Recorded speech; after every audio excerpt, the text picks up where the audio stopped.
Welcome to the Channel for Grace. Gobind will be live shortly. Book a tarot or astrology reading on our website, channelforgrace.guru, and check out our latest programs and classes. Please give us a share and a like, and we hope you enjoy the broadcast. Welcome to the Channel for Grace. Gobind will be live shortly. Book a tarot or astrology reading on our website, channelforgrace.guru, and check out our latest programs and classes. Please give us a share and a like, and we hope you enjoy the broadcast. Welcome to the Channel for Grace. Gobind will be live shortly. Book a tarot or astrology reading on our website, channelforgrace.guru, and check out our latest programs and classes. Please give us a share and a like, and we hope you enjoy the broadcast.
Hello everyone. What is going on? Welcome back to my channel. My name is Gobind, and this is your Channel for Grace. Thank you guys so much for being here live, and thank you to those of you that are watching the replay. Hello to everyone that's in the chat right now. We've got Jill, we've got Stacy, we've got Sandra, Shannon. Thank you for being here and moderating. Veronica, hello. Shirley, hello. Silver Star, welcome in. Hello, Valerie. How's it going? We've got Jackie and Wendy. Yay. So we're going to do some mini readings tonight for the new moon in Pisces, which is going to happen tomorrow. Tomorrow, we are going to do the new moon ceremony, which I'm really excited about. And before we even get to the readings today as well, we are also going to do the giveaway for the month of... was it February? Yeah. I was like, what month was it? Yeah, it was February. So I have all the names in the jar. There's a lot of names in here, you guys. And I'm going to pull a name. So if you got a reading from me in February, your name is in here. And the thing that I'm going to give away is one seat to my spring webinar. So... we are so excited. Also, for those of you that are interested in signing up for the webinar, it is going to be happening on March 21st, not this Sunday, but the next, at 5 p.m. Pacific, 8 p.m. Eastern. And the webinar covers all of the astrology for the spring season, all of the planet ingresses, so when the planets are switching signs, all of the retrogrades, all of the new and full moons, there's eclipses, there's special conjunctions happening and powerful squares. So we're going to talk about all of those things. And I also include where those events are happening in your chart based off of your sun, moon, and rising. So you get basically the entire experience, the calendar of events, major astrological events for the entire spring season, which is like 3 months worth, 3 seasons, right? It's Aries season, Taurus season, and Gemini season. And it's really exciting too, because this is connected with my portals calendar that is coming out soon. That will be available for purchase closer to the 20th. And so next week, I am getting close to getting that done. So this webinar, the spring webinar, is something that you're going to want to have and do so that you can have a better idea of what's going on while the portals are going on. There's just so much information, but you want to have those two things so you can like kind of compare them. I'm actually thinking about this time, I don't usually do this, but I think I'm going to give you a list of all of the major transits that I'm going to be covering in the webinar as a little handout, just so you can have like the checklist of things, and then you can take your own little notes on the side. I think I'm going to do that because it's connected to the portals calendar as well. So that's really exciting. For those of you that are new to the channel, make sure to give this video a thumbs up and please subscribe and hit that notification bell so you get notified of when I go live and when I upload videos. And if you're new as well, or if you're not new and you didn't know, I send out a moon magic report every week on my email list. And when you get on my email list, you get to download my free moon astrology guide, which tells you what your psychic gifts are based off of your moon sign, which is like one of my favorite topics in astrology is the moon. I do run the moon goddess training. So all of these things are super powerful. And I love how right now the energy is lining up for this very powerful new moon that we are having here in the sign of Pisces tomorrow. So that's basically everything that I wanted to share with you guys before we get started. Let me see what's going on in the chat. We've got Taria, welcome in. You can get on the list tonight for mini readings by sending $25 to my PayPal, which the moderators are putting up in the chat. And you can choose from a natal chart, a transit chart, a progress chart, a synastry chart, so putting two charts together, and I also have my tarot cards and my oracle cards and my astrology oracle cards, so which I really love using. So this is a portal for sure that's opening up. I talked about it yesterday. If you didn't check out that video, make sure that you do. I talked about the astrology of this Pisces new moon and how it's aligned with the asteroid goddess Isis, which is a powerful activator, a spiritual awakener. This is a very powerful initiation into the mystery schools of Isis. So if you're a starseed, if you want a starseed reading, I do those too, or any kind of information that you want that's a little bit more beyond just this physical experience, beyond just your personality, like who you are as a cosmic being. This new moon is really activating that intriguing desire, that curiosity to find out more about who we are. And more of us are coming into this awareness, which is exactly what the world needs as we usher in the Aquarian age. Jackie says, I'm excited for the portals calendar. Me too. Hello, Justin. Welcome in. Stacy and Rebecca. Hello, Christina Maria. Welcome in. So let's do a little giveaway. Yeah. So one of you guys is going to win a free seat to the spring webinar. And if you want to sign up, it's available for sign up. You can click the link in the description of the video if you want to sign. It's only $22. So let's see who's going to get it.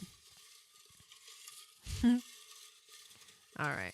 Look away from the jar, Jai. Look away from the jar. Okay, let's see what we got. Oh, look at this. Christina Maria. Yes. Amazing. So, Christina, what I'm going to do is I'm going to send you a little code that you can use to sign up for the webinar. And yes. How exciting. Congratulations. Okay. Let me put this jar aside. Make sure we don't drop anything. Happy new moon. Hello, William, Lynn. Yes, Lynn. Thank you. Hey, Nelvin. Welcome in. Sarah says, can we talk about the problems with emotional Pisces new moon? There's no problems here. You mean the shadow? The shadow of Pisces? The shadow of Pisces can be kind of gnarly. I wouldn't call it a problem. I would just call it a shadow that needs to be transmuted into a gift and then become a city. Yes. Yeah, congratulations. I'm really excited for you, Christina Maria. That's going to be awesome. I ended up passing out last night during the reading. Oh, that's funny. Yay. Okay. So I know we got a couple more people getting on the list, so I am going to go check that real quick. We already have a few people on the list already. So I'm going to add Shirley to the list. Do you do starseeds charts, and can you purchase a reading with it? If I was going to do it for my solar return on the 28th of this month. You do starseed charts, and can you purchase a reading with it? What do you mean, can you purchase a reading with it? So the starseed readings, the way that I do them is you basically sign up for it on my website. There's links to all of this in the description. I'm gonna add. There's one more person on the list. So you sign up on the website, and when you sign up, I have a system that automatically schedules all my readings, which is really nice because the reason I like it and the way that I've worked it out is that when you sign up for a reading, I have two different types of readings and many different ways to get readings. So some of them are live readings with me, so like on Zoom, and some of them are not live meetings. So which means that when you schedule it, it goes on my calendar. And then it gives me that's when I do your reading, either on that day or 1 to 3 days from that scheduled date.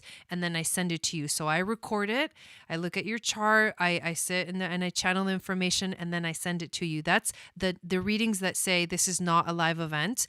That's those type of readings.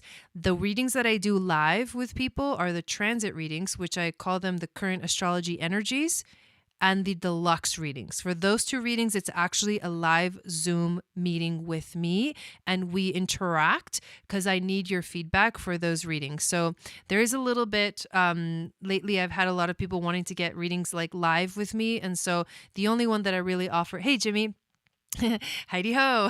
The only one that I really offer live are the current astrology energies, which is basically you coming to me with, you either have an issue you want to resolve, something's going on in your life and you want to figure it out. You just want some more insight into your charts. And we do look at your transit and your progress chart, and we sit for like an hour and we talk about everything that comes up and answer all your questions. So that's what that's about. But I don't do starseed readings for those readings. So those are very specific, just like your basic natal chart. I hope that answers your question. I know I just started blabbing because of trying to figure out what you were asking. I was looking at it. I wanted to make sure I understand. Yeah, you're welcome. You're welcome. So you can purchase it whenever you want to. If you want to do the starseed reading, it doesn't matter because I'll record it and then send it to you. So that the starseed readings are not one of my live in-person one-on-one readings. I just kind of do it and then send it to you. Hello, Noelle. Welcome in. Okay, awesome. How's it going, Jimmy? Rebecca says, highly recommend Jai's Synastry astrology reading, on point AF. Can I put that on my website, Rebecca? On point AF. That's the referral. I know. Hello, Dawn. Welcome in. Okay, let me put a couple more names on the list. Oh, we just added Stacy. Okay, so Christina Maria's first for tonight. And so when it's your turn, what I'm going to do is tell you that it's your turn, and you can post your question if it's a tarot reading, or you can post your birth info, which is the date of birth, the time of birth, and the location. And then I'll pull your chart and actually share it on the screen with you so you can see that. That's how I do the little mini readings. I was totally kidding, Rebecca. But that's just awesome. I love that. But did that answer your question, Silver Star? Everything Jai does is on point. Oh, you're too kind. Yeah, so just want to make sure that Silver Star's question is answered. And Here we go. We shall begin. Let me read you off the list. Christina Maria's first. Jill Ivinson is second. Jackie Hazley is third. Then we've got Shirley Hernandez. And then Stacy Rentschler. I usually just say Stacy R because I'm not sure how to pronounce your last name. Do you have my information from the notes? So usually I just ask people to put in the chat. I'm going to look for it. Let me see. It's because it's hard to find and it takes time to find it. I get a million emails. And my PayPal usually have a hard time opening it up for some reason lately. It's been a little difficult. Yeah, because you sent it yesterday. Can you send it again? Can you put it in the chat, Christina? That would really help out.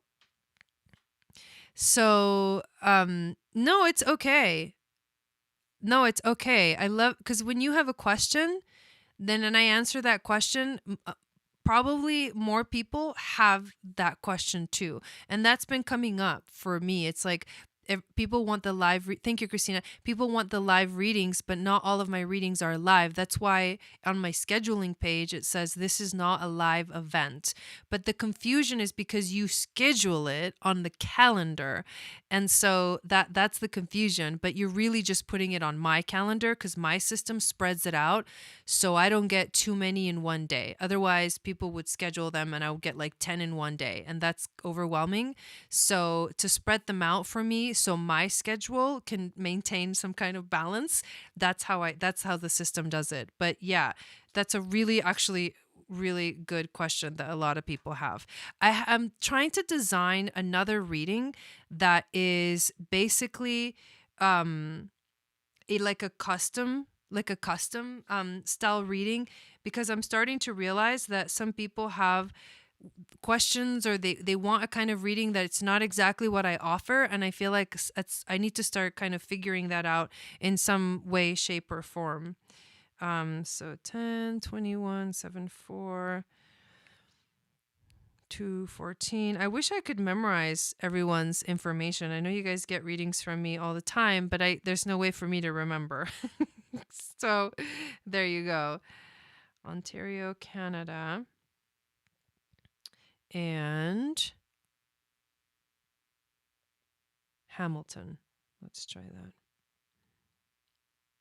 So I'm pulling up Christina Maria's information. And what kind of a reading? A transit reading. Okay. Here we go. Let me just make sure I have the information correct. October 21st, 74, 2:14 p.m., Hamilton, Canada. All right.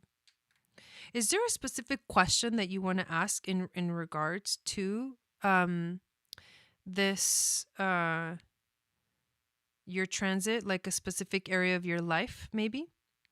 I'm just curious about that while I'm still connecting to all of my little things here. Got to get them all in order, otherwise it doesn't work. Okay, screen share on the Mac. I don't like that last name either. That's hilarious. Okay, love that, Silver Star. Love that. Oh, you know what? I did have someone for the very first time ask for an astrocartography reading. So that's definitely, right now anyways, it's like a custom reading because I've never done those before. And so I need a little extra time to prepare. But I am seriously doing my first astrocartography reading. I can't freaking wait. I've been wanting to, and I love it. The universe always, sorry, my thing shared and then it went away. The universe always brings me exactly what I need at the exact moment. And when I received that request, I was like, here we go. Astrocartography, about to add it to the list of readings. Yes. So I'm going to do this first one. And I've already looked at my astrocartography. I looked at it when I came to Sedona, to see where, what lines were being affected. And my North Node and my ascendant, my rising is going through here. So that's like this is like my destiny path.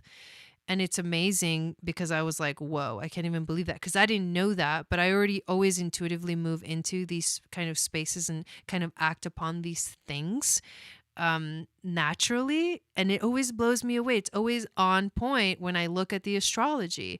So yeah, I'm excited to start doing astrocartography. I know, Rebecca, it's amazing. Okay, here's Christina Maria's question. Just curious about the highlights coming up. More purpose driven. Okay, sounds good. So here we are. This is your chart and then the transits as well. So I'm just going to take a look at it and see what jumps out at me. Oh, Veronica.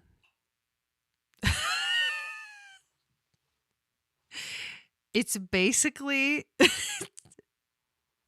it's basically looking at the map of the earth with your astrological lines that are basically your planet lines, where they land on the earth, and the locations tell you like, okay, if you're on your Venus line, that's really good like to find love. Or, or if you're on your Saturn line, it's going to be like kind of a heavier energy in your life and you might not feel as comfortable in that area, right? If you're on your Chiron line, that means like you're doing healing. Like this is all about healing, right? So you can decide where to live or where to visit or where to go, where to go to do special work and stuff like that. That will best serve you based on like the astrological location. It's your natal chart on the map of the earth. It's out of this world, phenomenal reading. Sorry, Christina Maria. I'm going to get to it. Yes. Wow. I moved where Jupiter is conjunct my ascendant. Yep. No regrets. There you go. Yeah, there you go. So that's what it is. That's what it is. Okay. Yeah, it's amazing. It's amazing. Thank you, Rebecca. Here we go. Christina Maria. Let's focus. Okay.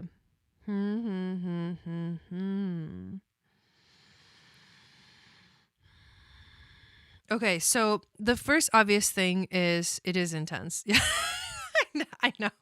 So the first thing is your second house is like being aspected really strongly right now because of course we're going to have that new moon happening and it's happening in your second house. What's significant about this is that this is also Venus is transiting too. Venus is exalted in Pisces and she rules the second house. So this is actually financial abundance.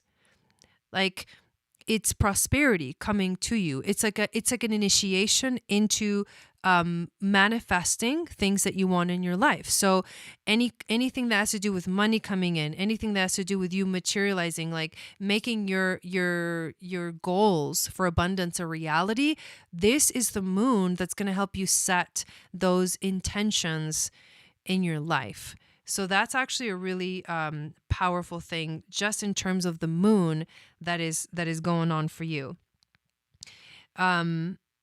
In terms of purpose, this is an interesting energy because in terms of purpose, the houses, right, that are sort of purpose related are definitely looking at the 10th house. The 10th house is like how you show up to the world. The 11th house is how you share your gifts with the world. Those things are purpose related. The 9th is where you learn, right? Your skills, your wisdom.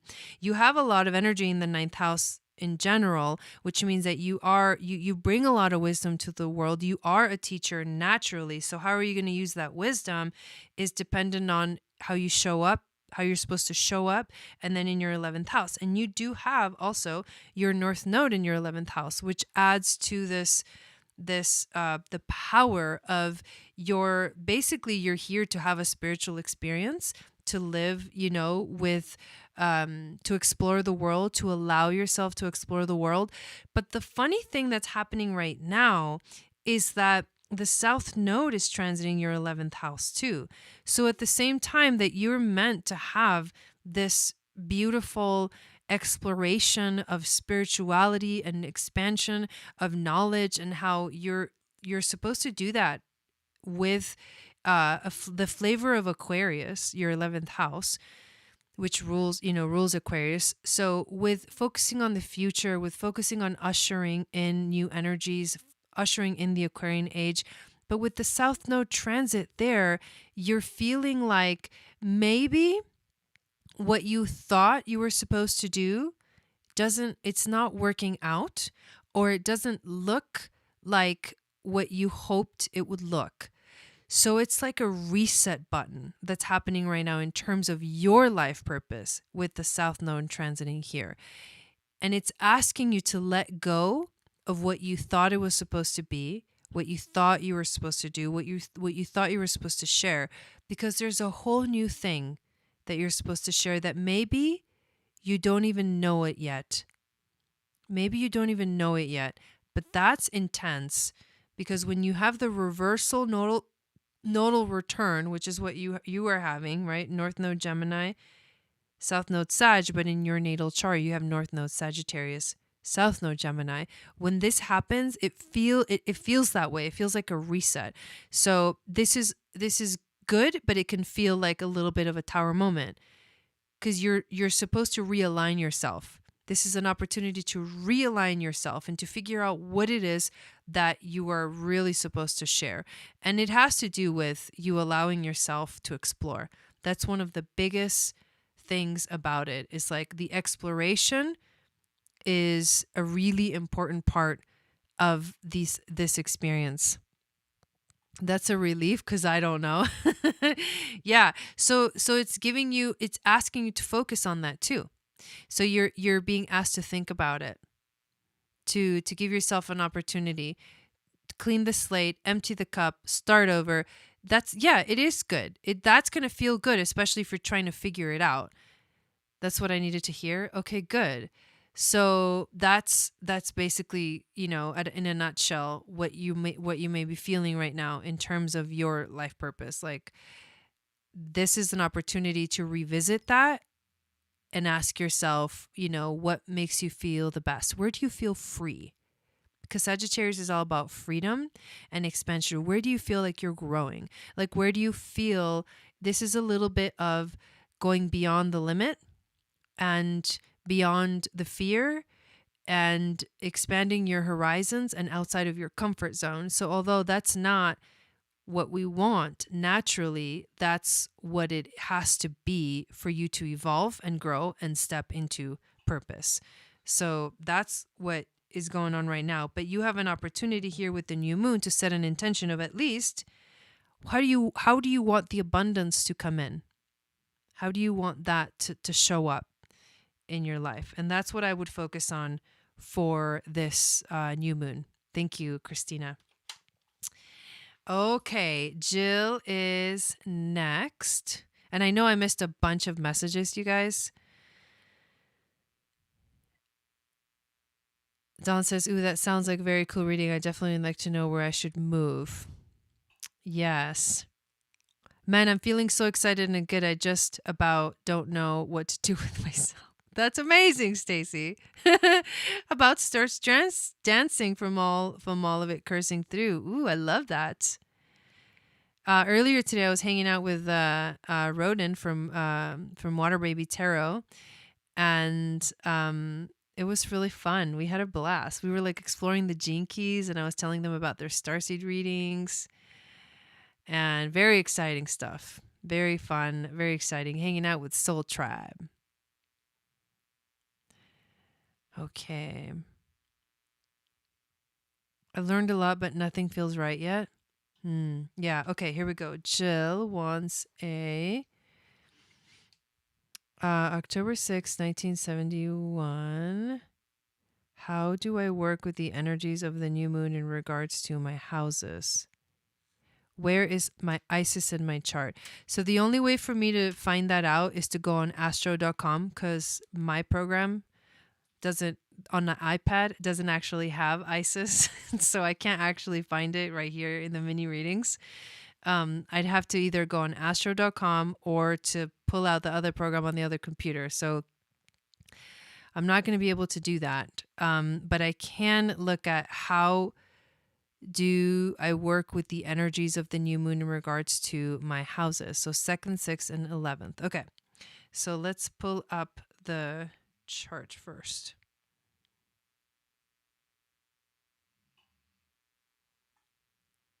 All right. Let's move this out of the way. October 671.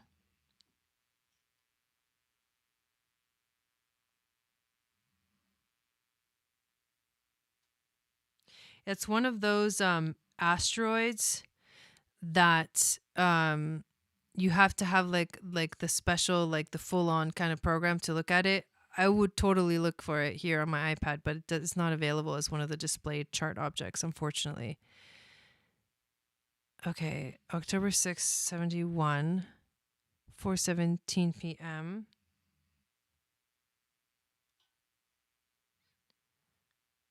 Okay, chill out program. Uh,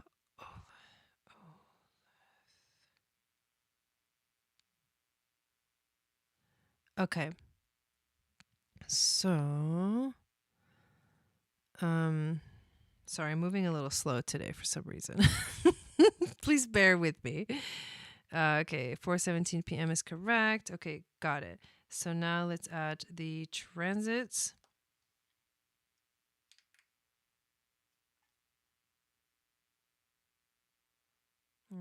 Okay. Here we go. And oh man. Okay. So this is your chart, and then in the middle, and then the transits on the outside. She says, "Okay, no worries. Yeah, please, Rebecca, please do." It's in astro.com. It's number 42. You have to do extended chart selection, and you have to add other objects or something like that. It's not going to be in the option on the left of other objects. It's you have to enter it, manual entry. Okay, number 42. Okay, here we go. All right. So I know, right? Right, Wendy? You're like, dude, I want some of that. Okay, let's do this. So you want to know about how to work with the energies of this new moon in regards to your 2nd house, to your 6th house, and to your 11th. So I have a question. Are you speaking of like in terms of the this is a really interesting question. So are you looking for information on like how to deal with it in terms of that area of life? So basically your finances, your work, and sharing your gifts with the world? Is that how am I interpreting that question correctly?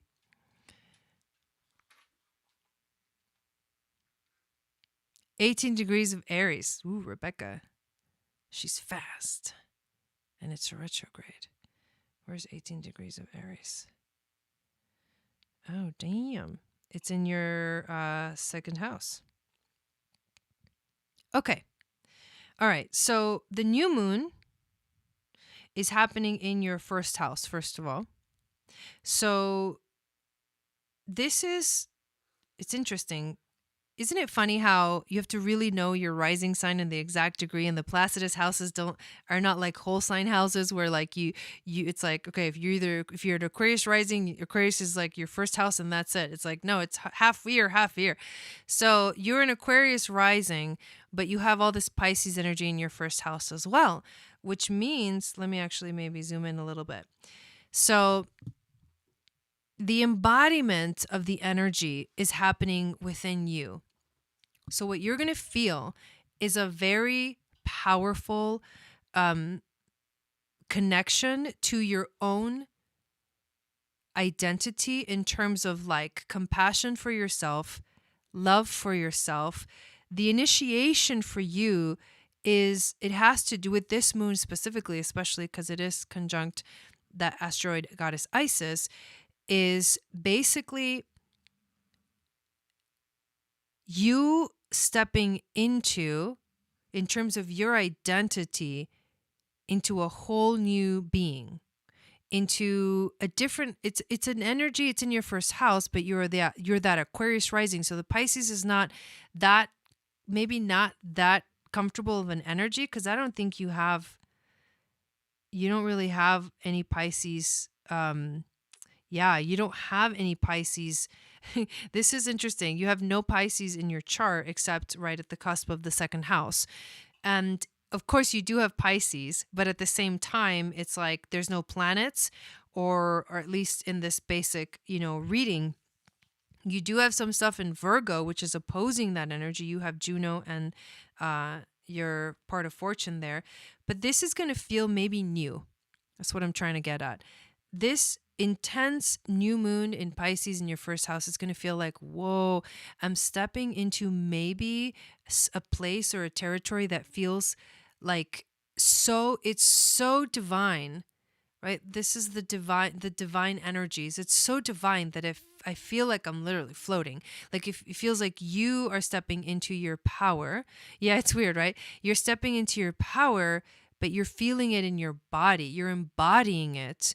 So this has to do with like the embodiment of like intuitive abilities, right? So your intuition will get stronger because this is you and how you work through it in your body. You're also going to feel like the energies very intensely through your body. So it's either going to feel electric, or it's going to feel soothing, or it's going to feel whatever it is. It's going to be, this new moon for you, like a physical experience. Whereas some other people might be a mental experience, or it might be more of an emotional experience. For you, it's going to be like very physical. So there's something activating within your body. What I'm getting right now is there's like sort of like this DNA activation within you. So you're stepping into your full power. I would say as like, because goddess Isis is the high priestess, you're stepping into that space yourself. And it's going to take you paying attention and listening to what your body needs right now. And you may experience like strong shifts within your body that help you to expand. So a DNA activation that awakens and begins to transform you. This is what I'm getting, that this moon is really going to bring up and highlight for you in your life right now. This is like your initiation. It's like, whoa, it's a full-on me, and it's you and only you. And yes, you're going to interact with other people, but it really is like more of an internal experience. That's the first thing I get. Cleaning out the rest of this. Yes, exactly. I did. Okay. Yeah. So do more of that, because that's going to help like heal and clear more of that out of your body.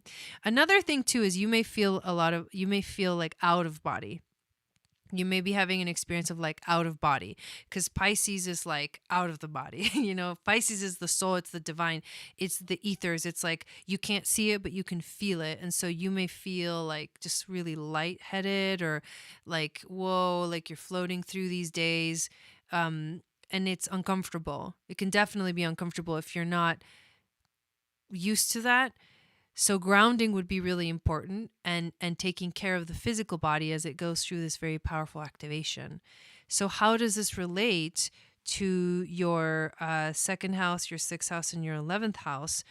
Well, the first thing is that when you open up to yourself, when you allow yourself to go through this experience, the actual first thing that's going to be affected is on the opposite end of this, which is your seventh house of relationships. So that's the first place that I would look at, because that's the duality. You do something here and it changes over there.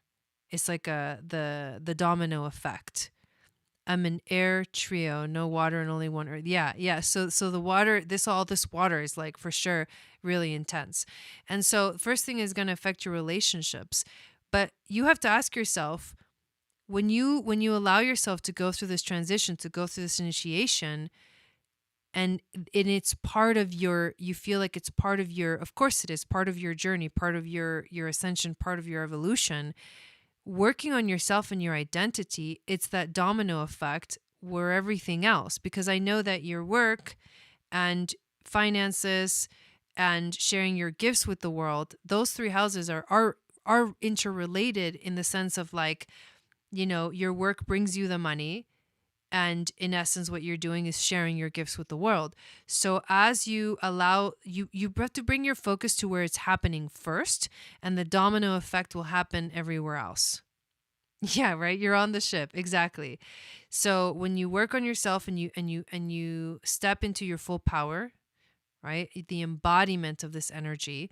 That means that you will become lighter. It means that your intuition will become stronger. And then you can get messages and receive and understand and know exactly what to do in terms of finances, money, working, everyday schedule, your life, your health. You can pray for it. Pray for what you want. Because this is also the area of the divine. Pisces is the divine realm. And so call in the angels, like call in your angels to heal you, right? That's sixth house. Call in the angels to help you ground your energy. That's second house. Call in the angels to help you clear what you have in the physical. And it's sort of an energetic thing so that you can be more ready and more available and have all the energy that you need to share your gifts with the world. That's how I would personally work with these energies. So hopefully that kind of gave you some insight. So thank you, Jill, for getting that reading. As soon as I get disciplined in my sixth house, it will fall into place. Two, this is also true that it may be difficult with the sixth house too, because Pisces is the opposite of Virgo, and Virgo rules the sixth house. So when you are so much in the ethereal, grounding down can be difficult and focusing, but that's what it is. It's like the sixth house is also health in the body too. So you're going through the transformation now. This is the time for you to focus on that and pray for it and use the energy of this moon. Like initiate your healing journey with this moon that is happening right now, and it's happening in your first house. Okay, cool. So we have Jackie, and then Shirley, and then Stacy, and I think there's a couple more names, so I'm gonna go pull them out. But Jackie, feel free to pull up your question. We're gonna add Delilah to the list.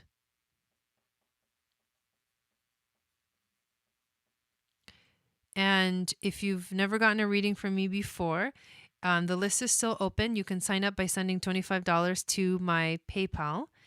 And I, just like I've been doing, will do a reading for you. I can also pull cards. So if you want an oracle or a tarot reading, I'm totally down for that too. Okay, let's see. Jackie's question. I don't know the difference between transit and progressed chart. I'm just trying to dig deeper into why I've been feeling sad and grief in the last few days. Okay, let's do a transit reading for that, because the energies of the moon have definitely been really strong, and they can for sure be affecting your emotional state. So let's see where that's happening in your chart. All right, we got November 2485. If it's a short time frame, like in the last few days and things like that, a transit reading is better for that. If it's like, I don't know why for the last 2 years I've been feeling like this, that's more for a progressed chart reading. Because the progressions, like for example, the moon in a progressed chart takes 2.5 years to transit through a sign. But if you're experiencing something like just within the last few days, that's more transit related, especially because the moon in the regular astrology, does that even make sense? Takes only 2.5 days to transit. So that's where things fluctuate the most, because she's always changing and always flowing. 728. And the location is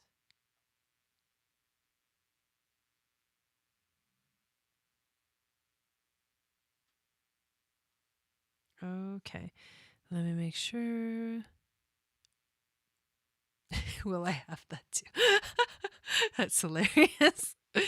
Okay, 7:38, November 24th, 1985, Colorado Springs. Okay, so let's do transits for right now. Transfer this. Isn't that hilarious? Okay, so why I've been feeling sad and grief in the last few days. Okay. So this is your chart, and then the transit chart on the outside, and we'll look at the new moon energy. So the dark moon has been transiting through your 9th house. Why am I not? Here I go. So the dark moon has been transiting through. Wait, no, this is not. Hang on. Here we go. My God. I've been looking at way too many charts. I've been working on the calendar, you guys. It's gonna be freaking epic. I can't freaking wait. So, here we go. 9th house, dark moon. So what happens when the dark moon arrives, every moon cycle, we go through this experience where we are feeling the internal hermit type of, like, we have to process. The dark moon is a time to go within. It's a time to let go and to release anything that doesn't serve us, and it can make us feel dark energies. And so that's part of what's been going on. It's been going on for me. It's been going on for a lot of people that I talked about. Especially yesterday was stronger. Yesterday was Thursday. So the day before was actually really strong for me, of that like intense emotional, like kind of weird, funky energy. And now it's been kind of lightening up. So in a natural sense, in a general sense, you have been feeling that in your 9th house of spiritual integration.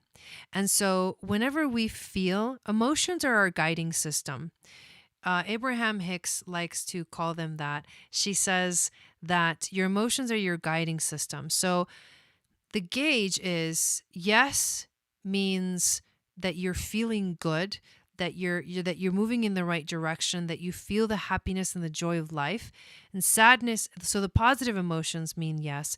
The negative emotions that we consider like grief and anger, and like the emotions that take us out of that happy, beautiful state, are the ones that tell us that we're not in alignment with our inner being. So we ourselves take us out of alignment, and we're humans, so we do this all the time, and it's natural to express our emotions. What's not natural is to stay stuck in that area, right? So the Pisces moon, it tends to be a very emotional moon. So here's what I'll say in relationship to your 9th house. The 9th house is about spiritual integration. It's about processing what's been going on spiritually for you. It can be a spiritual quest. It can be the quest for more knowledge. It can be the search for more information, education, like expanding your horizons. So if the dark moon in Pisces is transiting through this area of your life, what it might bring up is like, where have I not found what I want? Where am I not expanding in life? There's two dualities to Pisces, which is the dream or the nightmare, right? So when there's a dark moon, we can experience the light or the shadow of that energy. So you may have been experiencing the shadow. Where am I not dreaming? Where are my dreams not coming true? Because it's your 9th house. And processing that and moving through that energy and letting it go, because you're supposed to release it. If you're having an emotional release and you're experiencing grief is one of the ways we let go. We let go of what we don't need. And that's what the balsamic dark moon wants us to do. So you're letting go of the grief of maybe not living up to like your standard of whatever spirituality is in your life. Not understanding, feeling like you haven't, reached far enough or learned enough or connected enough or, expanded enough to your standard. So what are you letting go of? Is it that you didn't do what you expected to do, or is your inner being asking you to let go of the standard? Right? Because one thing is like you're in the box, but is it because you need to restructure yourself inside the box? This is a belief system. Or is it because you need to get rid of the box altogether and find a whole new way of approaching your spiritual integrity, your spiritual integration, your spiritual ascension? All of these things could be coming up for you. Does that resonate for you? And in a natural sense, the Pisces dark moon can do that. The water moons, exactly. The water moons are the ones that are the most emotional. So on the opposite end of the spectrum, in your natal chart, you have Ceres, which is the asteroid of the mother, the nurturing energy. And so you may be feeling the opposition to your Ceres. So you like the way you desire to nurture the world is by being of service. And if something doesn't match that energy, you may feel like something's off.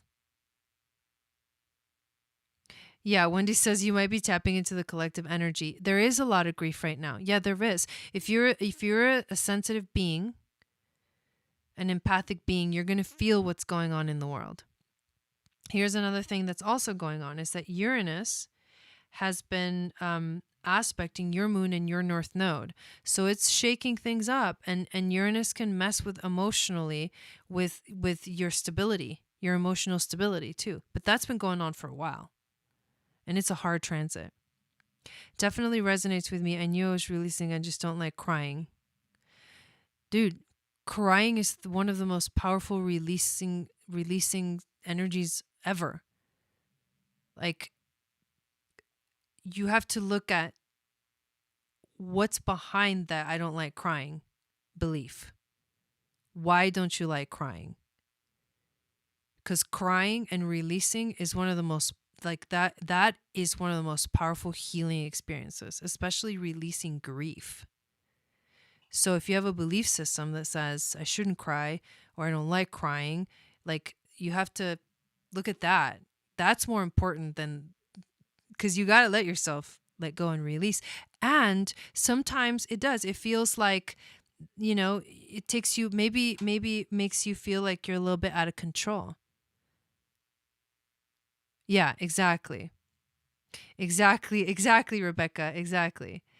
I know I got shamed for it as a child. Yeah, crying is like detoxing. Exactly. So yes, so that's where it's coming from. So there is, so this is intense because you're experiencing a release and then judging yourself for it. That's heavy. That's why you won't allow yourself to fully release. And so you may be, because of that belief system that you have that hides behind that, you may be holding things in that you don't need to hold in. So that's some heavy stuff right there. Sorry, I don't mean to kind of go that deep, but I'm going to give you homework. Well, maybe you've read this book before. It's called The Four Agreements. Have you read it? If you haven't, that's your homework. You get the Four Agreements and you listen to it on Audible. It'll help you process everything that I'm saying and understand how to at least start to let go of that belief system and stop judging yourself. You could also, once you listen to the Four Agreements, listen to the fifth agreement, and that one will blow your mind. Yeah.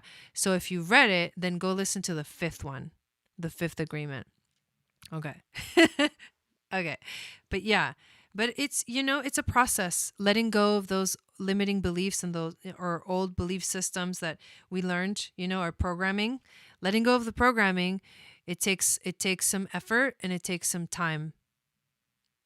Yes, exactly. Yeah. Okay, so that was for Jackie. So we have Shirley next, and I will check. Yeah, and we're sending you so much love and so much healing, Jackie. Thank you for asking for a reading. I know it helps to get the confirmation. You're welcome. I know. So I'm pretty sure she knows that. It says, because we do this to ourselves all the time. We know we're not supposed to be feeling that way. We know we're not supposed to judge ourselves, but we do it because it's automatic. So there has to be. It's like my song, I Forgive. There has to be compassion there for sometimes not being able to control it. That's how you start to let it go. All right, here we go. Shirley. A compatibility reading. Okay.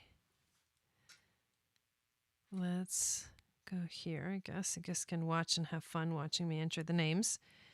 So, is you're one of the persons? 10/19/80.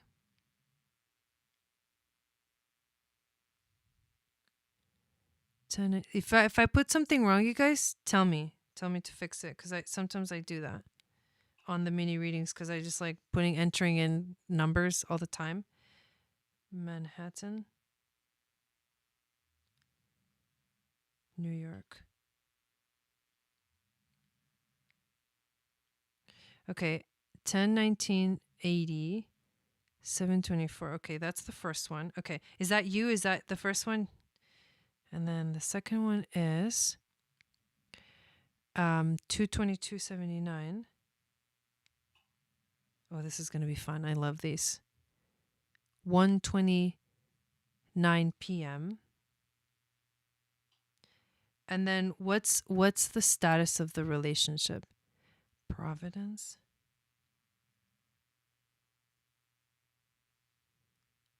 Is that Rhode Island?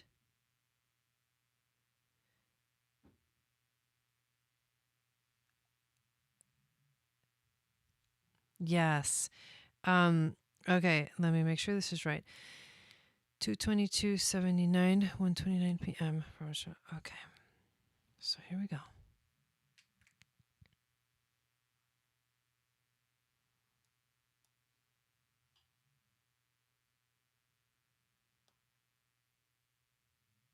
Okay.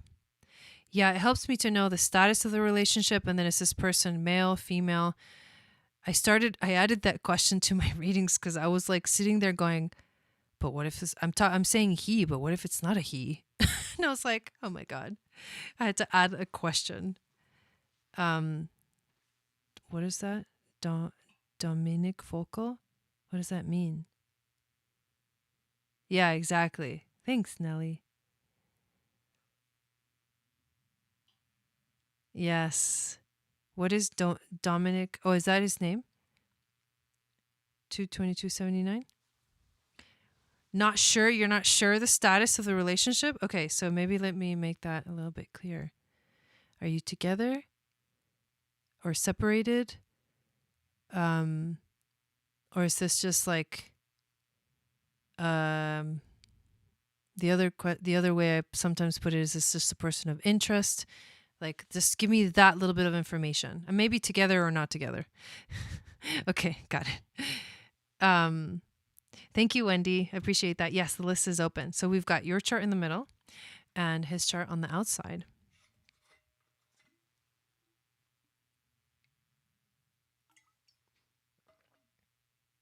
Or if it's a they or a them. They or them. Okay, well, let me start looking at what's going on here. Not sure. that's such an interesting answer. What's going on there? Situationship. Oh, that's really funny. Okay.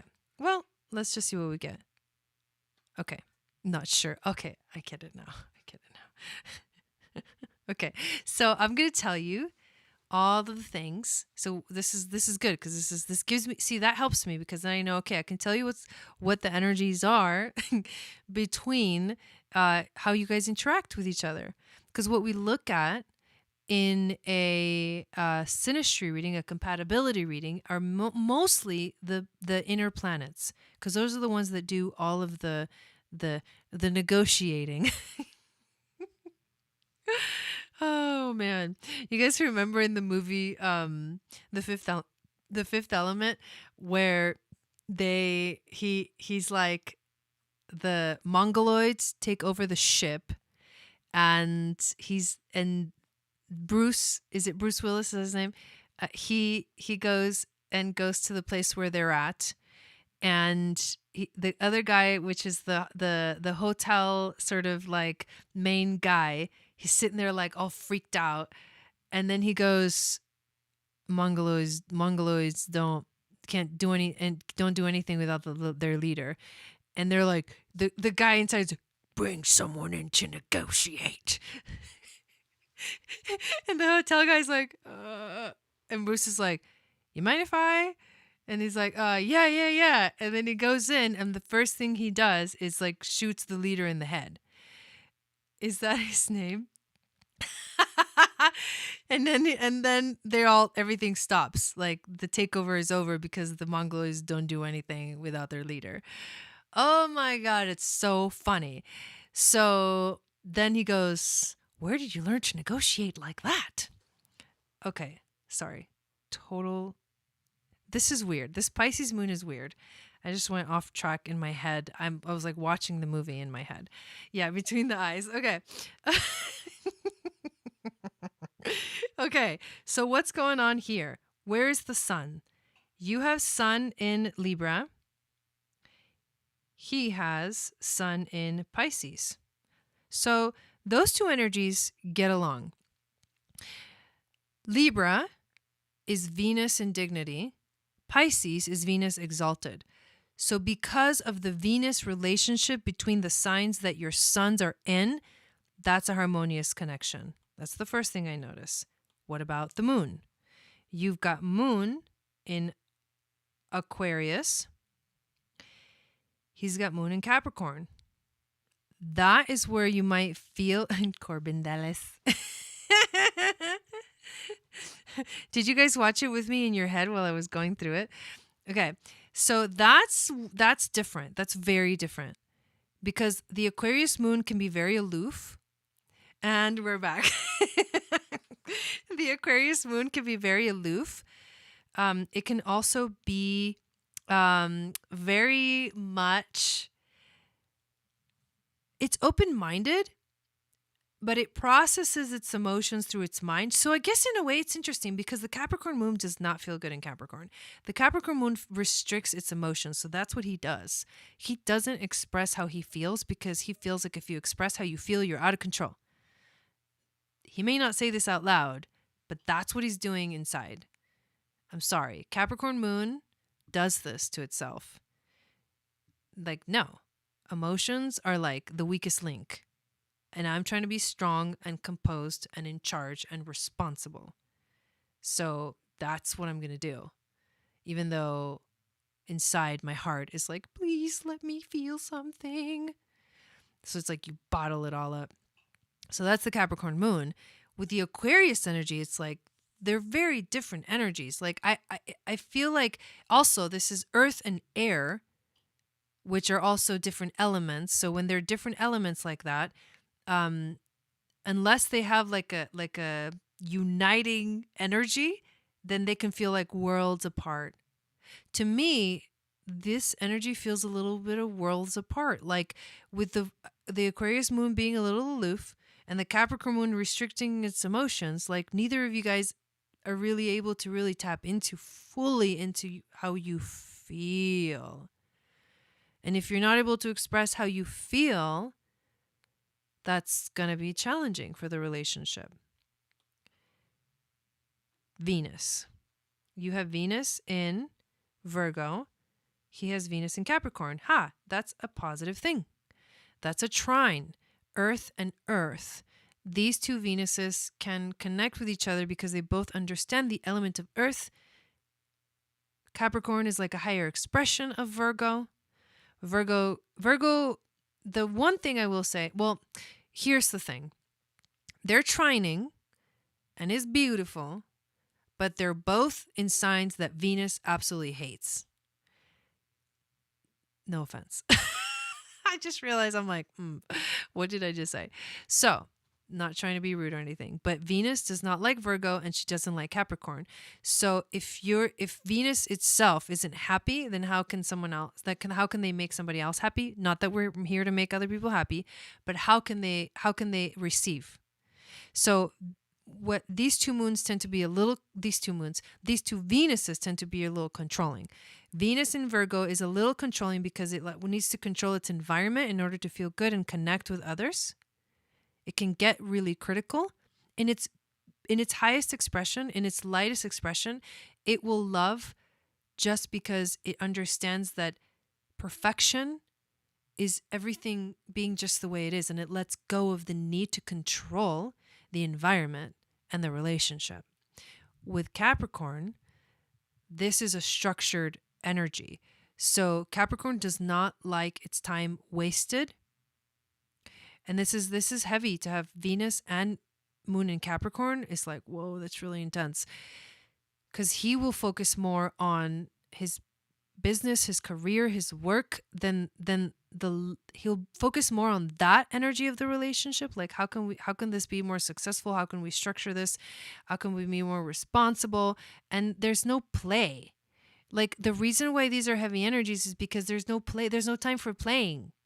Like, Capricorn is like the mature authority, like the mature father, and Virgo is like in the very kind of Venus. This is why Venus isn't like this, because Venus is the goddess of love and beauty, and she just wants to lounge around in Libra and like watch beautiful things and love and make love and, like, you know what I mean? But like Capricorn and Virgo are not necessarily like the energies where Venus is going to feel the most comfortable. But it doesn't mean that this is like a bad thing. It just means that you got to understand what she's trying to feel good, and she has to learn to do it in a very different way. So in Virgo, she has to learn to let go. She has to learn to be okay with what is. She has to understand the perfection, the beauty of life the way it is, and the purity of that, and the exaltation of that. And in Capricorn, she has to learn to let go of the need to, it's a different way of trying to control things. So there's control. So that, but you guys kind of understand each other because those two energies are trining. But it can be heavy. It's like heavy Venus, right? Mars is how you take action, how you approach each other. Mars in Sag needs a lot of freedom. So you require a lot of freedom to feel good. You require like release. You require to be able to do the things that you want when you want to do them. You need to be able to go and explore things and have fun doing it. And if there's too much restriction, you're not going to feel good. That's Mars in Sagittarius. It's a little wild child. Mars in... Where is his Mars? Aquarius. Mars in Aquarius is also independent. Mars in Aquarius also needs freedom. So you will approach the relationship with a more, like, you want to have a little more fun, and he's going to be cool with that. The air and the fire fuel each other. So there's a lot of opportunity for these two Mars to have fun together, because the Aquarius will appreciate the Sagittarian energy, the freedom that Sagittarius energy like needs. And Sagittarius will find the Aquarian energy amusing and interesting as well, and will want to know more about it and explore the depths of the mind of the Aquarius. And these two energies, of course, they feed each other, they fuel each other up because they are air and fire, and the way that those two elements correspond with each other. So that's Sun, Moon, Venus, and Mars. Mercury is also really important. Mercury in Scorpio. Mercury in Scorpio. I'll answer that when I'm done with this reading. Mercury in, so hold that question. The way you communicate is you're like a detective. You ask a million questions. You want to understand the details of things. You want to be in the truth. You want to experience the truth. You want to speak about the truth. You just want to be in it. That's really important for you. The rawness of life doesn't scare you. Like those intense thoughts that some people would be like, whoa, that's too dark. It's like that's a comfortable space for you. That's Scorpio. And that's how you communicate. You need to be able to go to the source. You need to be able to go to the bottom of what's happening here and take all the layers off and look at it and be like, yeah, this is not the best feeling energy, but I'm fine here. I can talk about this. And you want that. You desire that. That is the best way for you to communicate. So if someone doesn't want to go any deeper than the surface layer, you're going to be like, ugh, so frustrated. His Mercury is in Pisces. So here's another energy that's trining. Both water signs, so there's a connection. The Pisces energy can be aloof in a different way. Pisces is very intuitive, so he can feel what you're thinking. You guys feel each other. And you guys can communicate in a way with each other where you are able to allow to say how you feel. This is actually a very harmonious connection because of the trine and because they're both in the same element. So you dive deep. Pisces understands that as well because Pisces can dive very deep, and Pisces is the ocean. So it's a different water energy. And you can understand it. So as long as their ability to communicate and see eye to eye, there's going to be harmony, because it really is about understanding the relationship, or understanding each other and understanding how the other person kind of is. And whenever there's understanding, anything can be solved. So that's what I see. Those are kind of like the basic things.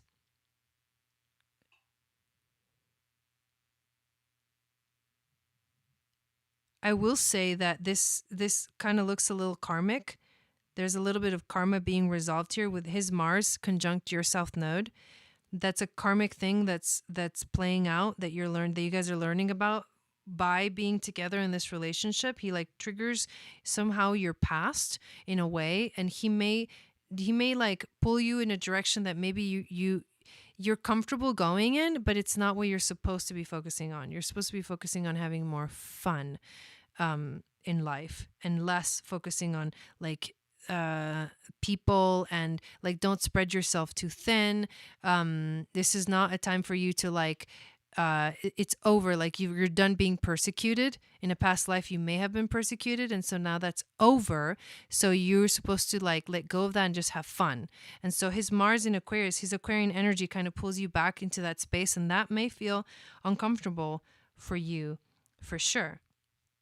So that's kind of the things that jump out at me. I hope that gave you kind of insight. I feel like I can just ramble on and on about it. But yeah, that's kind of the gist of how synastry works. Overall, I would say that as long as you're able to communicate with each other and understand each other, then that can make or break the relationship, right? That's really important. Morningstar says, I love Capricorn energy. It is stabilizing and grounding. It is. It definitely has a beautiful light expression to it as well.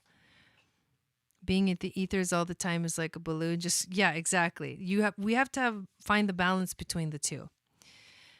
I don't know, Jackie. The answer to the question is I don't know, because I haven't looked at everyone's charts. in the world. However, of the charts that I have looked at, everyone that has signed up for a reading with me does have starseed markings. Some of them are like a very specific type, and some of them are like totally different. Like some people will have more starseed family markings. Some people will have more like Bohemian stars. Some people will have like the Bohemian stars are the stars of magic. Some people will have like what I call the little like cherries on top of the cake that flavor your soul. And the mythological stories to those stars, they're not specifically starseed family ancestry, but they tell you about the story of your soul. Right. But the other thing too is that I feel like when you desire a starseed reading because you fully desire it inside, by the way, Stacy's next, by the way. So because you fully desire it inside, then the intuition is that you are a starseed because you're searching for the information. So it's a little biased.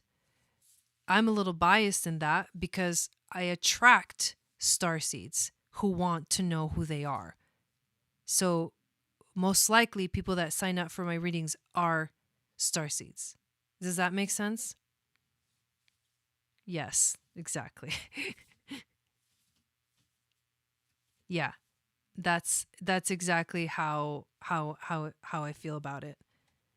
It's Stacy and then Delilah, and then let me just check to see if there's something else.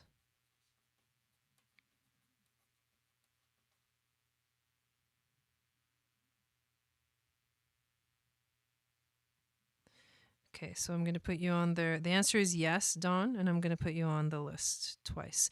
So, okay, there we are. And let me come back into the chat. Makes sense. Yeah, totally. Okay, another synastry reading. Let's check it out.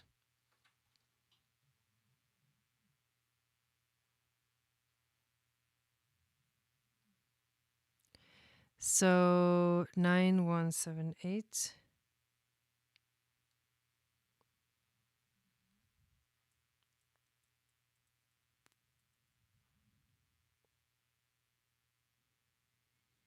Mm-hmm.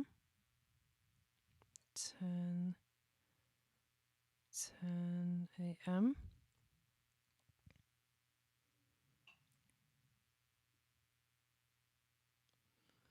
Durham.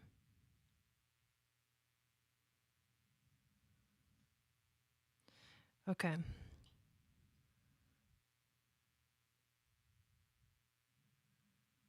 All right. And then the second chart is time. We got 7:31:74. And this one is 4:30 p.m. in the same location.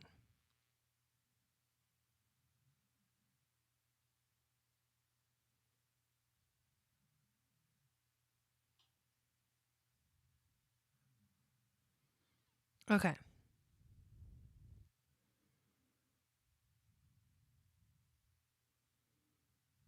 Yeah, thank you, Wendy, for posting that. All right, let me make sure I got it right, but I can probably share it.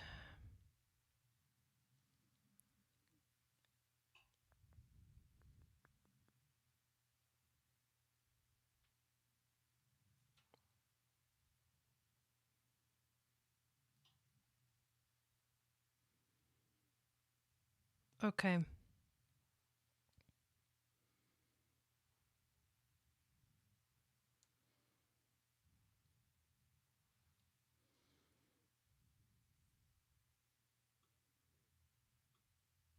Oh, I just got to check that it's right because this, I know yours is right. So 7:31:74, 4:30 p.m. Okay, got it.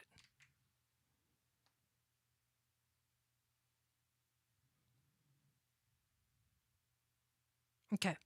So I will ask you the same question. What's the status of the relationship? And then is there like a specific question you want to ask about it? Otherwise I'll just kind of go through the general information that I see, like I did with whose reading did we just do? Shirley's?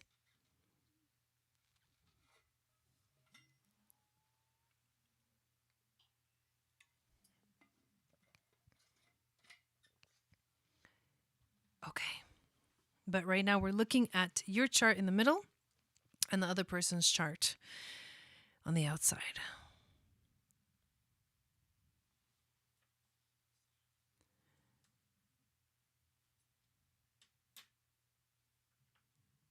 And okay.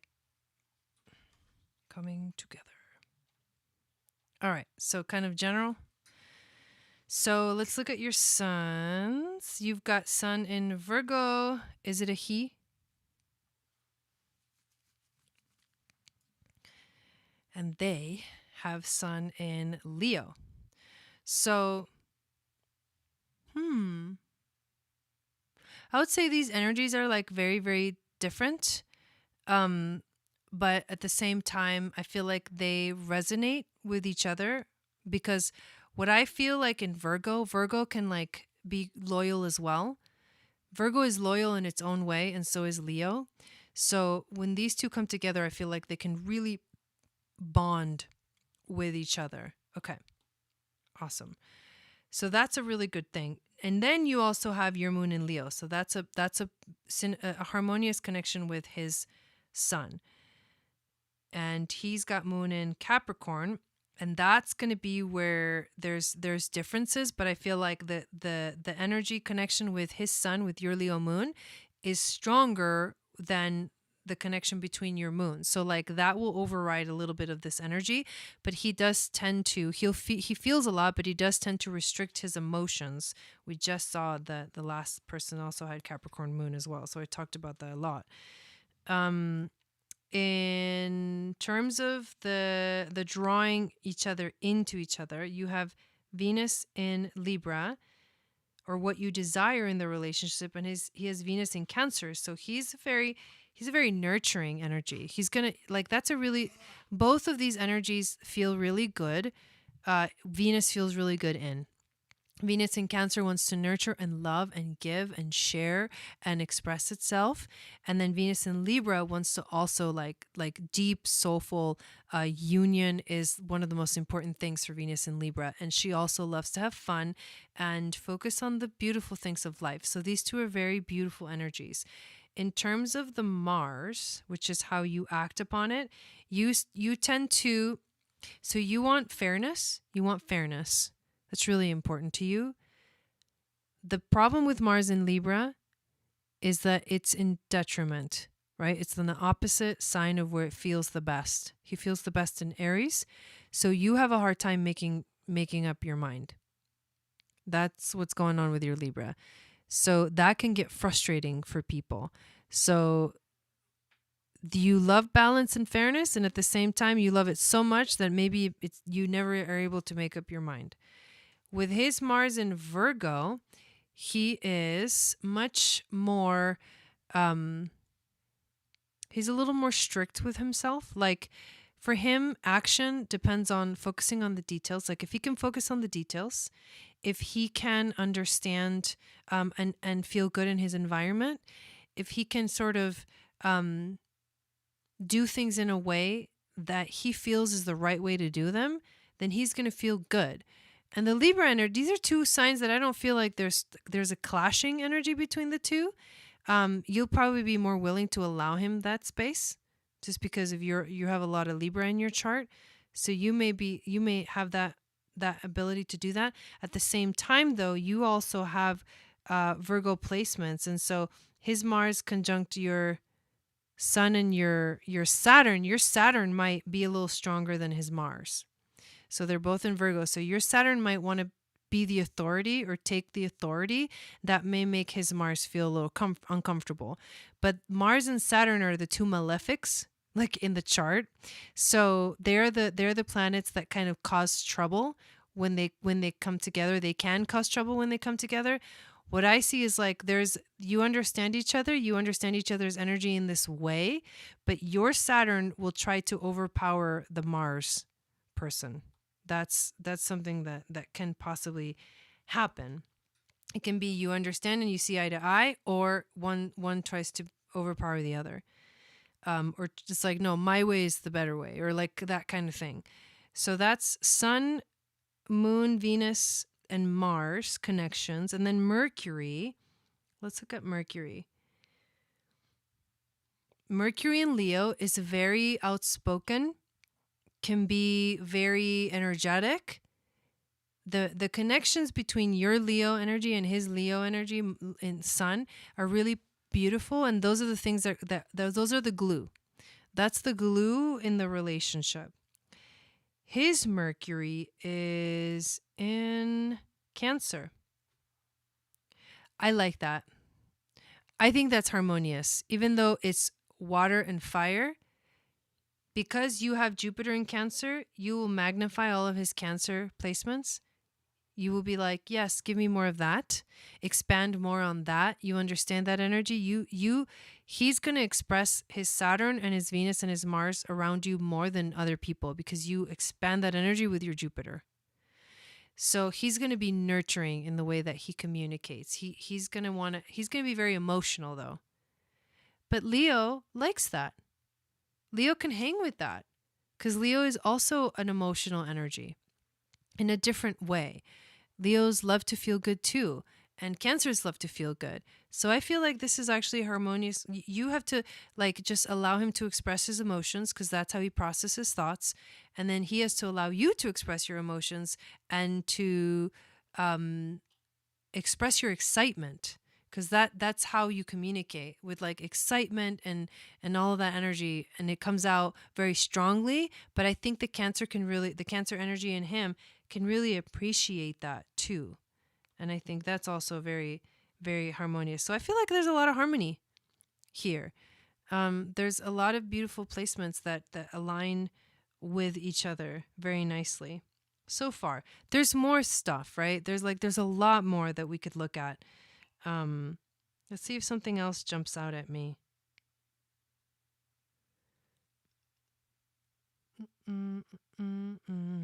So this is like a soulmate relationship, because your Juno in Capricorn aligning with his moon in Capricorn, that's a soulmate connection. And his Juno in Pisces aligned with your South Node in Pisces, that's a soulmate connection. In fact, you guys may have had past lives together. And that's really cool. And then you're like here we meet again. We meet again. And it's been in a spiritual sense, past lives in a spiritual way. That's very strong and clear in the chart. There's no maybe this, maybe that. It's like there's almost exact connections here. So sounds like this guy that we need to hang out and just oh my God, that's funny. So yeah, so I think it's really beautiful. This is very harmonious. A very harmonious connection that I can tell.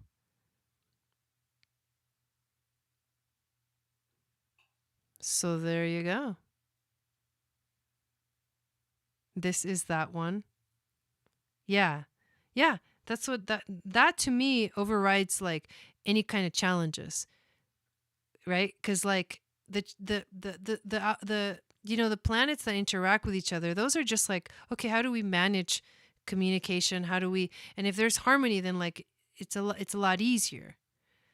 Right? But then when you see those soulmate connections, then you're like, okay, there's something here that you are definitely going to learn from each other.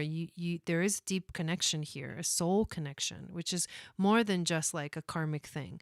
Karmic thing can be like, well, we need to work something out in this lifetime, and usually karmic relationships end. But this isn't karmic in that sense, even though there is a conjunctions to your South Node from his chart. Usually that's karmic things. In this case, it's like he's expanding with his Jupiter and his Juno right there. He's expanding your wisdom, and he's like reminding you of all the wisdom that you came into this world with. And, you're supposed to channel it, through your North Node. And then he's got his midheaven in Virgo. So it's like he helps, there's an alignment there of like he helps you move forward in that direction. So I think it's really beautiful. Yes. Yes. Okay. So next we have Delilah, and then we have Dawn, and then Dawn's daughter. But I put your name on there twice for the raffle. Yeah, very, very beautiful. I really like that. Interesting, Stacy. Interesting. That could be you fought it. Yeah.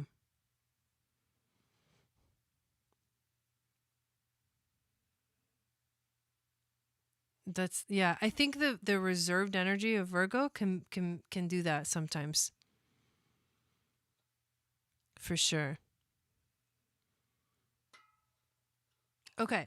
Yeah, so let me just check also if there's any more, but I think that's it. Yeah. Okay. So here we go.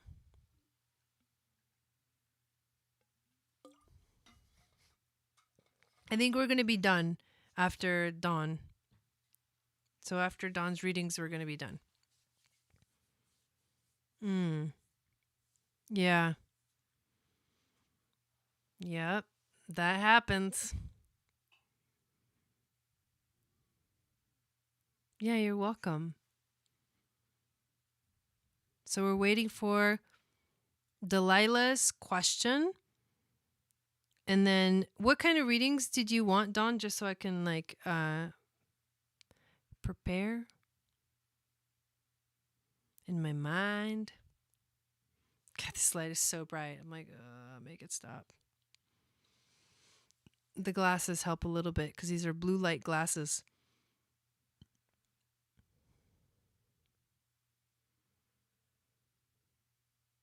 Let love in, right?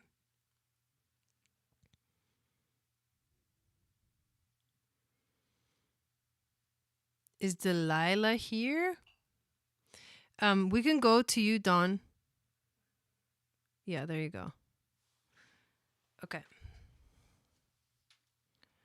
So we're just gonna do your readings, and then if Delilah shows up in the chat, let me know. So this is a natal chart for Luke. Okay. And for 12:05, 5:12 p.m. in Somers,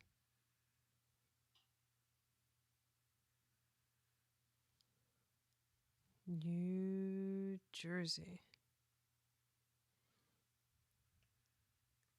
Thank you, Wendy. All right, for April 12, 2005 at 5:12 p.m. Somers Point. Okay. I love that name, by the way.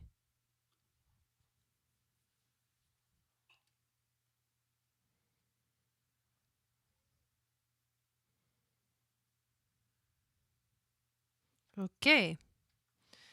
Let's check it out. This is a very spread out chart. He's got a little bit of everything in there.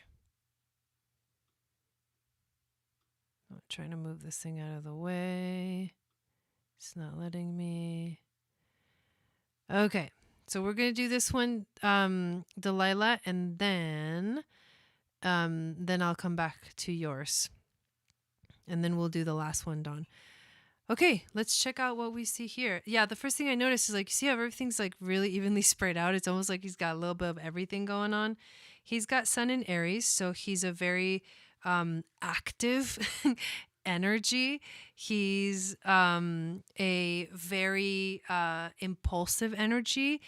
Aries has a lot of energy, like just period. And his Sun is also conjunct his North Node, which means that this is part of his destiny, is to really embody and express that energy. That's the first thing I notice. His moon is in Gemini, so he's the kind of person that's going to express his emotions, but he's going to do it in a very logical way. He needs to process his emotions in a logical manner in order for him to really fully understand, and like understand what he's feeling, because Gemini energy has a hard time being in their heart space because they're in their mind all the time. But he will figure it out, but he needs to figure it out logically in his mind, which would for the rest of us would seem like that's backwards, but for Gemini it's not. Gemini will understand what I'm talking about. So that's Sun and Moon. He's a Virgo rising, so he's ruled by the planet Mercury, and his Mercury is in Aries. So this Aries energy is very strong in his chart. And also having Venus in Aries right there too. And what he desires is independence. What he desires is like a lot of excitement and action. He also desires freedom. He can be kind of a little masculine in terms of his expression, his feminine expression. It can be kind of masculine there. Like I said, his North Node. Okay, so he has a lot of help here with the Sun conjunct Venus. He was born during close to, like, just a few degrees, I think so, after the either he it's direct, so Venus is direct, so he could have been born during the superior conjunction. It could also be that Venus went retrograde and now is on her way back, but for me that's conjunct right there in his chart, and she's direct, so he has like a presence about him, like angels sort of kind of watch over him. This is what I've heard of the Sun Venus conjunction in a person's chart. There's angels that walk with him, but his goal, his life, his mission is to learn to be independent, to not be so connected, so tied up, so enmeshed with other people, right? He's done that already. He's done that. He's experienced that. Now he needs to learn to let go and kind of be out on his own in the world. That's the Aries North Node. His healing journey is in Aquarius. So he's healing his relationship with this is an interesting Chiron. And the people who were born, obviously, around this time are going to have Chiron in Aquarius. They are the ones that understand. It's almost like they're healing their relationship with their cosmic self, or they're healing their relationship with the cosmos. It's because it's the higher mind, and Chiron in Aquarius is connected to literally aliens and outer space and things like that. So he ponders a lot of things of that manner. Like, why are we here? What's the earth? What's in space? I wonder where aliens are. Like, he's healing he's trying to understand his connection to that. And that's part of his healing journey. And his Mars helps with that. For sure. So that's actually pretty cool. And the Aquarius energy trines, right? He's got this beautiful grand trine in air. So he's very intellectual. He's very mental. He has a lot of mental energy, and it's harmonious. So he has an activation of his higher mind. And that's really beautiful. There's also a yod that's pointing towards his North Node connection, and it's a yod from two asteroids, Ceres and Pallas Athena. And Pallas Athena is like his warrior spirit, is like a pure light, and his nurturing spirit is a very deep, soulful type of message. Delilah is watching the video a little bit what's the word? Delayed. Will someone put that in the chat? Okay. She'll finally get to the point where I say we'll do we'll do Dawn's reading first. So that this is cool. He's very, yeah, that's the main thing that stands out. It's like he's very mental, and he really has to learn to be, his independence is really important to him, because that even though that's a little bit outside of his comfort zone, then at the same time, it's what he came here to learn. So the more that he can be allowed to express his independence, the best he's going to feel. Even though he might be a little scared to do that, he won't, because he's got a lot of help there. There's a lot of planets there in that Aries sort of, he's like a little warrior. He's like a little knight. He's on this quest, and it's really beautiful. Yes, I love that. Okay, actually, I can probably just stay here, and then we can pull up Delilah's information.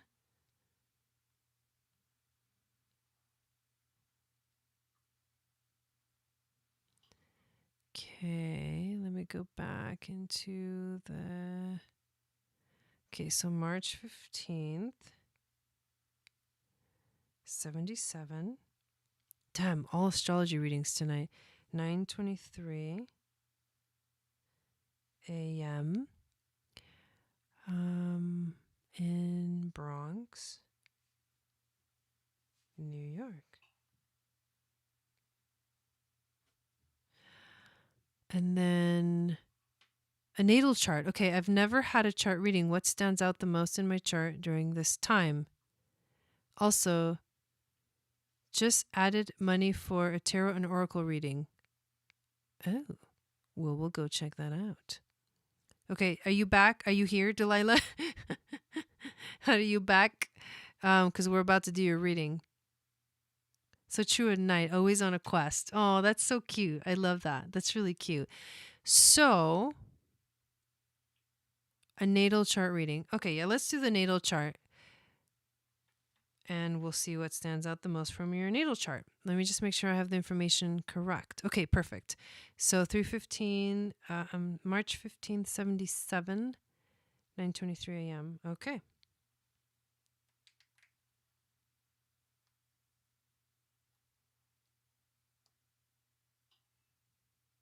Here we go.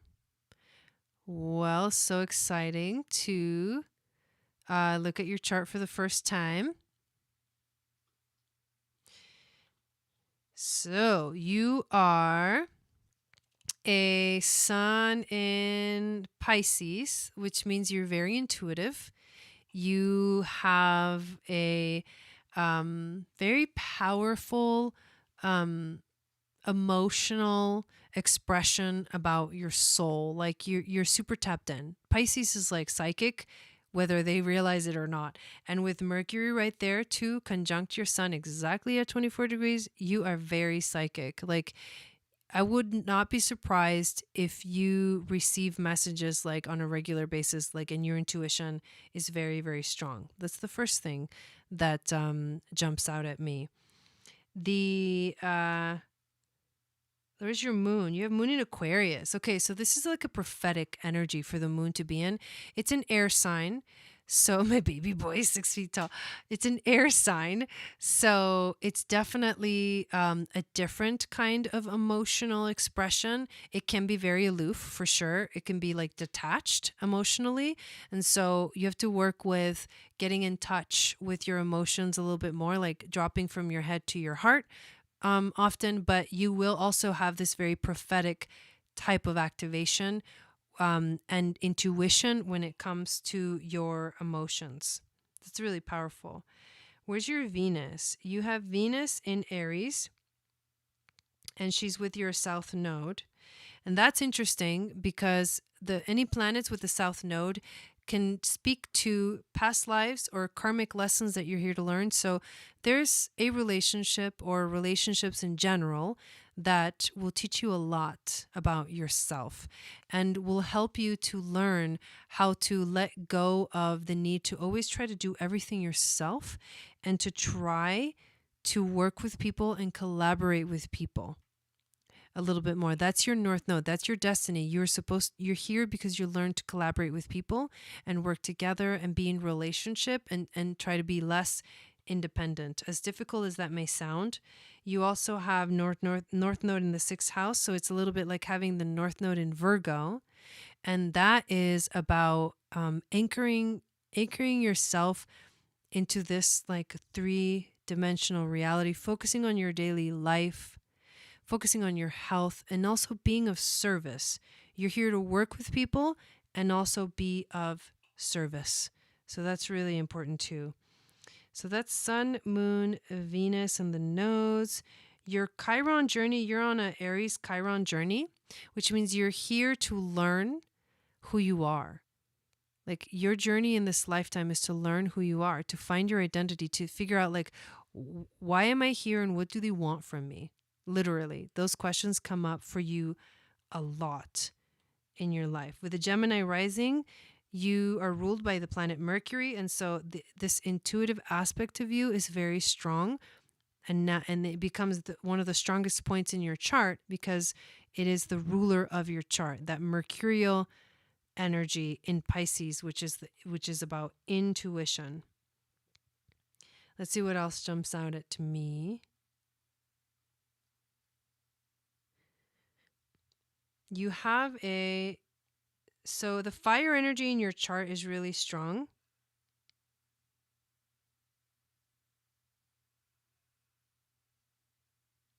Okay, so you have a grand trine of fire here. And what this means, it activates your passion. So you're a very passionate person. With your Saturn in Leo, that's actually a really interesting energy too. But I think Saturn does like to be in Leo. It gets to enjoy the benefits of like also feeling like the king or the queen of the castle. And I think it can act that way sometimes too. However, it will restrict Leo's desire for just fun and play. Saturn's going to be like, can't play too much. You have to be responsible, But there's a lot of passion because of this grand trine in your chart. And there's a lot going on because your chart is also pretty spread out. So when you see a lot of stuff spread out like that, you're going to see a lot of aspects between all of the different points in the chart. But that's, in a nutshell, the things that stand out. So there you go. And then you said you also, for some reason, I'm not seeing the money for the tarot reading. For some reason, I'm going to check the PayPal app. So I would double check that one actually went through. Because I'm on my end, I only see one thing that came through from Delilah.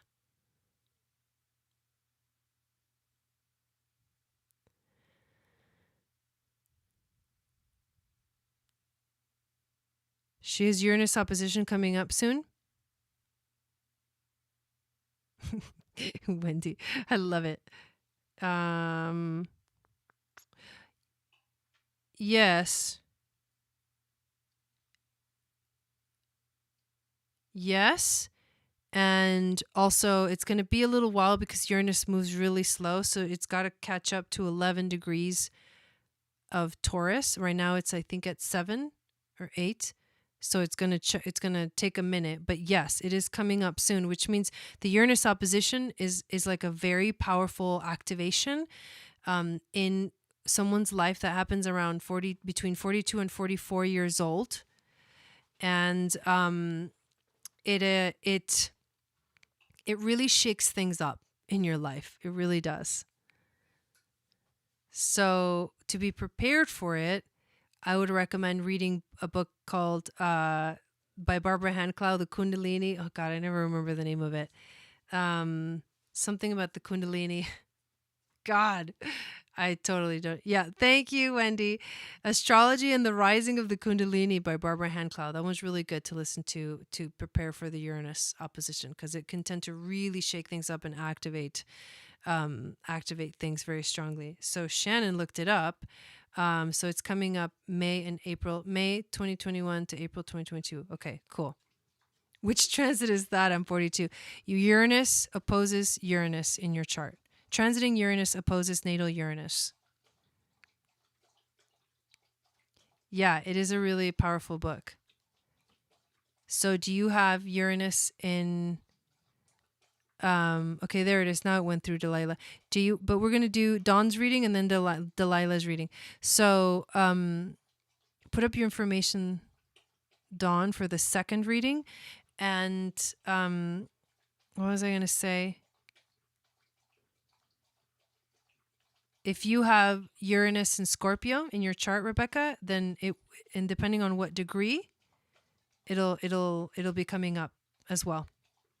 Okay, let's add Delilah as well.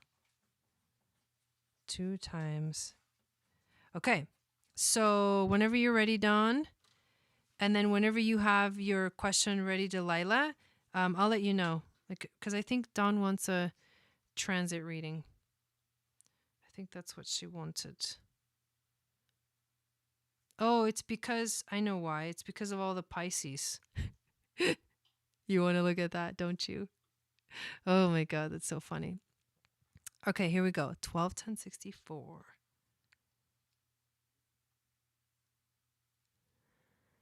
$11.56. Thanks for hanging out with me, you guys. Woodbury, New Jersey. Guys, I'm almost done with the book. I'm so excited. Yes, I did. Okay. I don't know what I'm talking about really, so just imagine. Oh, I guess focus on my spiritual direction, 12th house, or whatever you notice. Oh, 8th house too, because Venus and Neptune conjunct. Okay. Yes. Yes. All right. So let me just make sure the details are correct. December 10th, 6/4, 11:56. Okay, here we go. Man, your chart is so cool.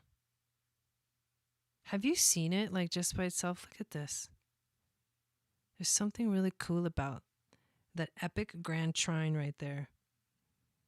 Solid lines. Nice. That's awesome. I love how we're all like helping each other. I just like the way your chart looks. There's like a cool geometry to it.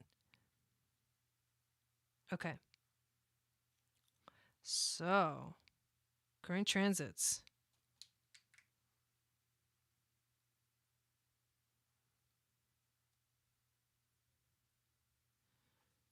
All right.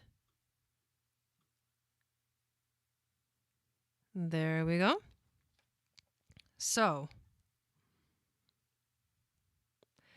the new moon is, oh my God, look at that. So the new moon is actually happening in your first house, just like Jill.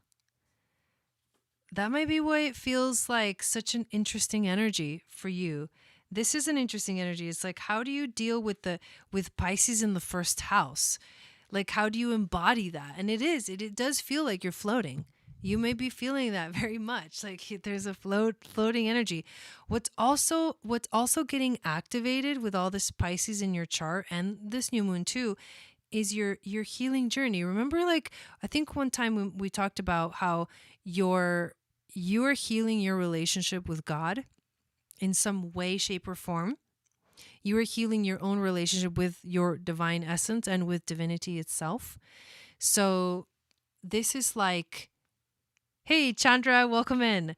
So this is like very much activating that. And it has to do with, it's okay, it has to do with your body too. You're healing your body. That's part of it. You're healing that. And this moon is really highlighting this really strongly in your chart. So you may feel really inspired too. Your moon in Pisces is also in a way getting activated, but the moon is a little farther away than say Chiron. Chiron is a little closer to the exact conjunction. But the reason I say inspired too is because your Pallas Athena is right there in Pisces, which is your sacred flame that never wants to go out. It's right there in Pisces, conjunct your Chiron. So there's a lot of like wisdom that comes through, And your intuition is really strong, very strong. That's really activating right now. More than your 12th house, it's your first house. So this is a physical experience for you, this powerful moon.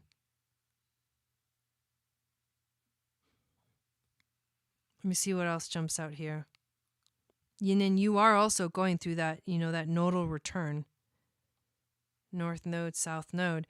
Ooh, yeah, that's a big deal because your natal south node is conjunct your sun. So right now, it really is you're remaking you're being, okay, this is so weird. It's like you're being born again.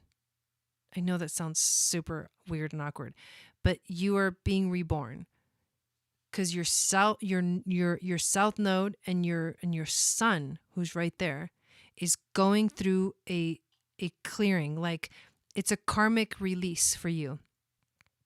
So you're clearing karma. You're clearing past life stuff with your sun right there, the south node transiting over your south node and your sun.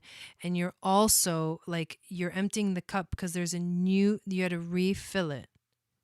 And it is a spiritual thing because it's in your ninth. Right now, it's transiting your ninth house. It was transiting your 10th, but now it's transiting your ninth. So this is now entered the spiritual realm for you. Definitely the mind has done some great work with my body since my soul has come to the front. Yes, exactly. So this is all part of a beautiful, this is really beautiful. It's a transformation.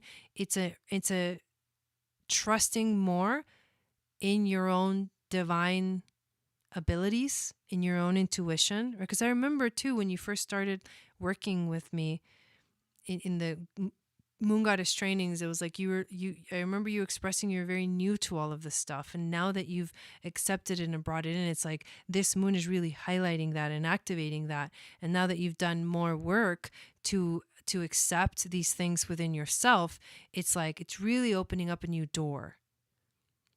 Yeah, that's what this feels. And you're learning to embody it a little bit more, to be okay with it a little bit more. That's actually really beautiful. That's really, really beautiful. I love this. Nice. And I think that's complete. I think it's a really positive experience for you to have that right now, especially this alignment, with this moon, with the south node crossing over your sun and your south node. Yes. Awesome. Okay, so we've got one more, Delilah. And this is the last one.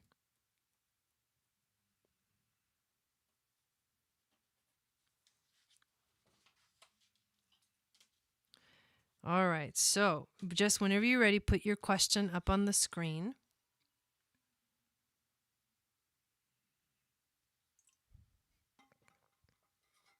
You're welcome. You're welcome. Okay. You know what I just heard? That you're only supposed to give from your overflow cup and not your actual cup. I love that. That's good. I like that. Yes. All right. The astrology oracle cards want to come through, so let's see what we got. I also want to use the dice today. The one and only reading dice. Okay, you got Uranus in the 10th house, Uranus in Virgo in the 10th house. So I'll think about that. I'll pull some cards. How is this moon going to, what is coming up for Delilah with this new moon?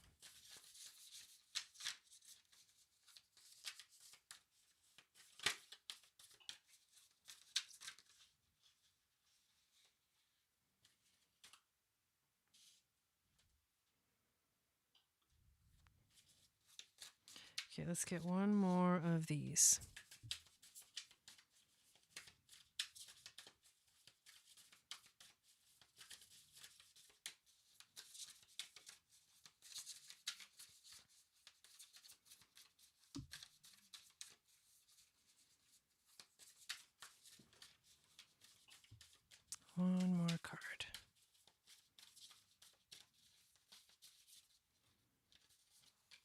right. So we'll pull a few more than this, but we've got vertex.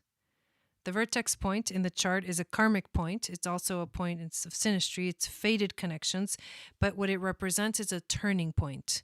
So this new moon is a turning point for you, and it could be like the release of a karmic cycle, the activation of something new. It is definitely the energy of an initiation.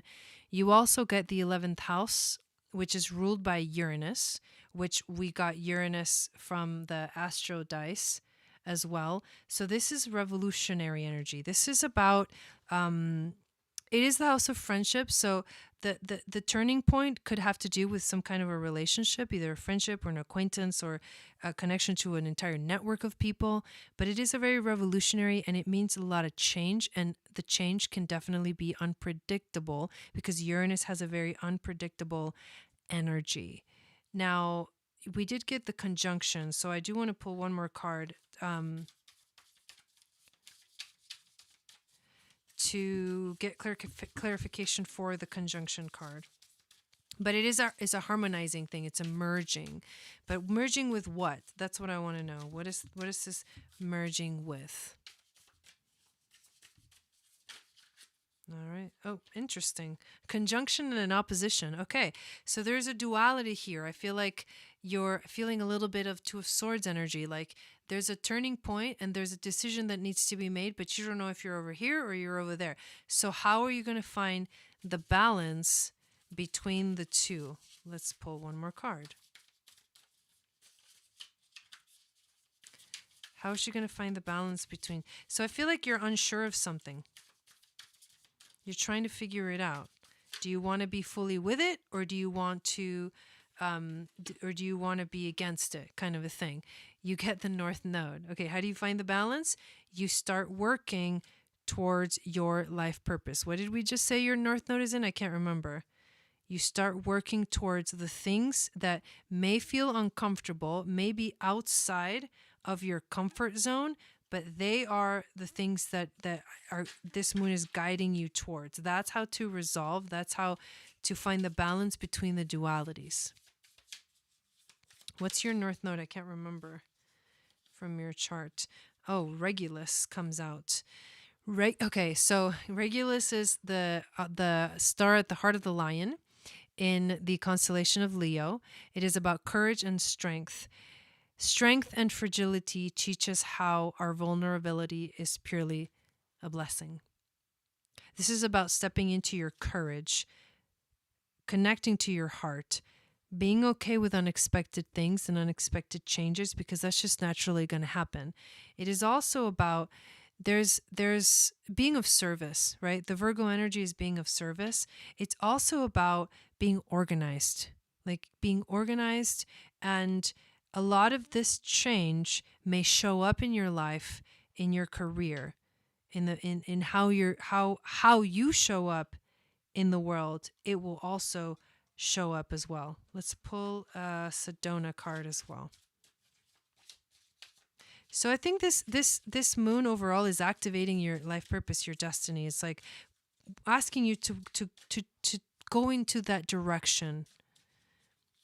Go towards what makes you feel the best. Go towards what feels like you're actually doing something and not just kind of sitting there in the comfortableness of the South Node. Oak Creek Canyon.